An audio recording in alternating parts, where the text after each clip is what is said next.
All right. Okay, welcome back, Sling Paint Gaming. I'm Berto. I'm Nims. All right, Seed 8, Ryan Fleming. The Hoth one Open. who took it all. Yes, the champion.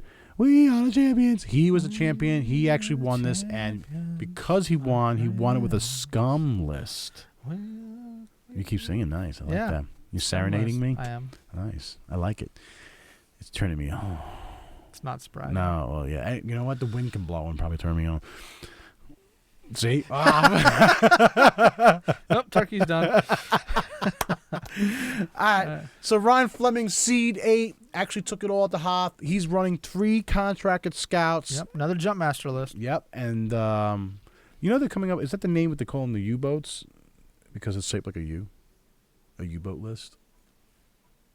The Jumpmasters? Yeah. That's what I'm hearing. It's like the U-boat list. I like the name. Oh, okay, U-boat. I'm a big World War II fan as far as like the history and stuff. So the whole like Allies and Axis and German U-boats and this and that. So Did you it's say just Axis? Did I say the Axis, man? Oh, man. Axis. I can't speak today. It's my language. I don't know what it is. It's all those hot lights. All the studio lights. There we got are a going lot here. of lights. Yes. So contracted scouts, Ryan Fleming. He's got 3 of them. See? They're all not exactly the same. It's a bit of shade. There's I mean, a lot watch. of shit. Yeah, see? Look, Oh, yeah, it's there's a almost lot of light. shade. As, okay. He's got 3 of them. They all have the initial base, which we'll go through. So here's a breakdown. All right. So on the first one, he's running Deadeye, Plasma Torpedoes, Overclocked R4, and Guidance Chips. Which we've seen on a lot of the contracted scouts. Yeah, we list. pretty much just reviewed one of those. Right. Quick rundown of that. Deadeye is instead of using Target a lock, target lock, you you can can use a use focus. Plasma Torpedoes is if the attack hits after dealing damage, you take 1 shield away, an additional shield away. Overclocked R4 is during the combat phase. When you spend a focus token, you may receive 1 stress token to assign 1 focus token to your ship. Then guidance chips once per round when attacking with a bomb or torpedo secondary weapon. You may change 1 die, and I'm sorry, not a bomb. Torpedo and missiles. Or missile. Yep. You may change 1 die result to a hit result or a crit result if your primary weapon value is 3 or higher. In this case, just for the hits. This is not. Yep. So each ship has that. As a base. But then this is where it goes different. Yeah. So for the next one, he's got extra munitions on there. Right. Okay. Standard. So allows him to have an extra plasma torpedo. Yep. And then last but not least, on the third ship, he's got extra munitions and Boba Fett. Nice. First time I've seen Boba Fett on a list that's that was played. Yeah. So after performing an attack, if the defender was dealt a face-up damage card, you may discard this card to choose one. I'm sorry. Discard this card to choose and discard one of the defender's upgrade cards. Brutal. Yeah. So that's pretty bad. But all right, now how would you fly it? How would I fly this list? So this to me is hounds. The hounds. Bump and grind. Bumping and grinding. Exactly. And the biggest thing with this is try to fly them as not. I want to say formation. I hate to use the word formation with large ships. Try to fly them close together because you want to take advantage as focus fire as much as you can because they only got native 2 attack dice. Yeah. But with the Proton Torpedoes range 2 and 3, you want to slow it up a bit. All right. Take advantage of the 2 and 3 range, and then the cool part about secondary weapons is they don't get a range bonus in defense. Yep. So with range 2 and 3, if they have 1 dice agility and they get 2 normally with primary attack for range 3, they don't get that here. Use the Proton Torpedoes as much as I can. Put these 2 ships in the front, put the other ship in the back, kind of like a run 2 with the one going around, and nail it, and just focus fire. So push that back up for me for a second. Push it back up? Yeah. So they're not all the same. Correct. That one had, Proton Torpedoes instead of Plasma Torpedoes. The first 2 ships have Plasma Torpedoes. The last one has Proton Torpedoes. So what I'm thinking is... Oh, wow. I missed that myself. Yeah. So what I'm thinking is he's running the first one as a blocker because he doesn't have extra munitions on there. So he's running that one as a blocker. He's running these 2 as, he's going to try and get off at least 2 shots with these 2. Okay. So his first one's a sacrifice. These 2 are the heavier hitters. Oh, and I see this. So the cool part about this is he does not care about his actions because of Overclocked R4. Right. So he's getting a a focus token, but because of Deadeye's ability, he's allowed to switch that focus token and spend anything that has a target lock. Attack with a target lock can now attack with a focus. So he doesn't give a crap if he's stressed. He doesn't give a crap if he loses actions. He's bumping. He is playing to bump on this list.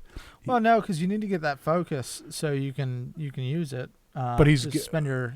But during the combat phase, when you spend a focus token, you may see one stress token. So you still have to get the focus token in order to do the plasma torpedoes.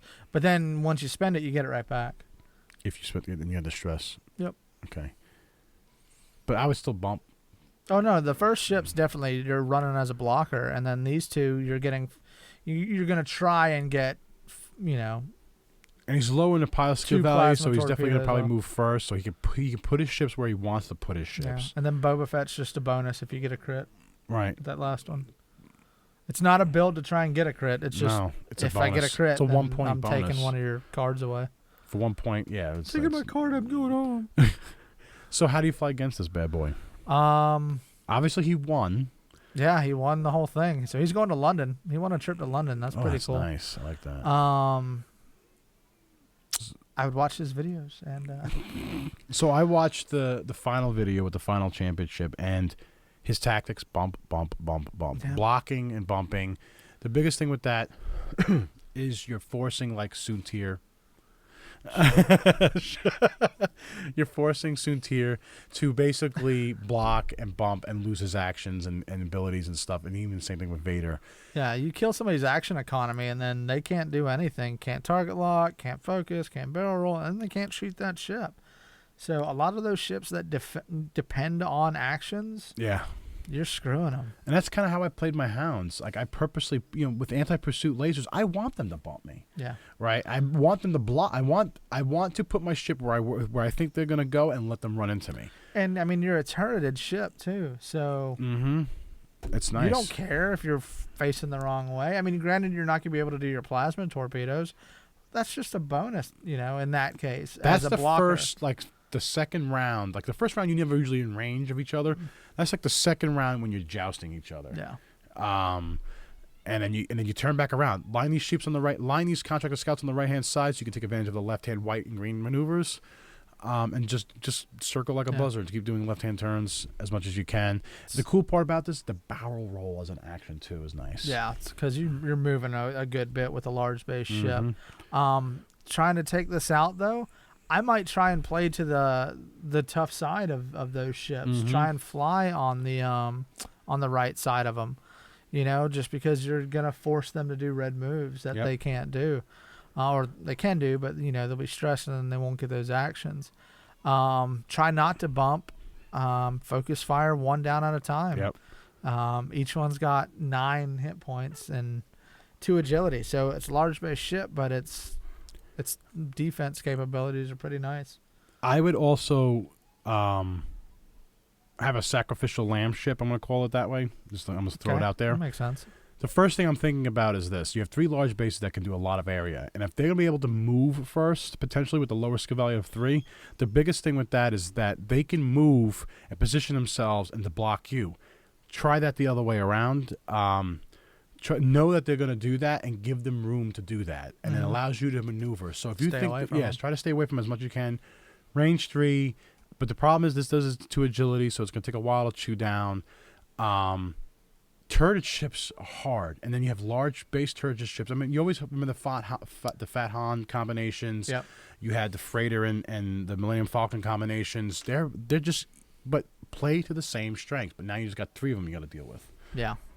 That's the biggest thing. All right, how would you guys fly this? How would you fly against it? Leave it in the comments below. Yeah, when you're done doing that, check us out on Facebook. Give us a like. Hit us up on Instagram, Twitter. It's all right down here. Just follow the links. Thanks, guys. Keep subscribing. Subscribe. See you next time.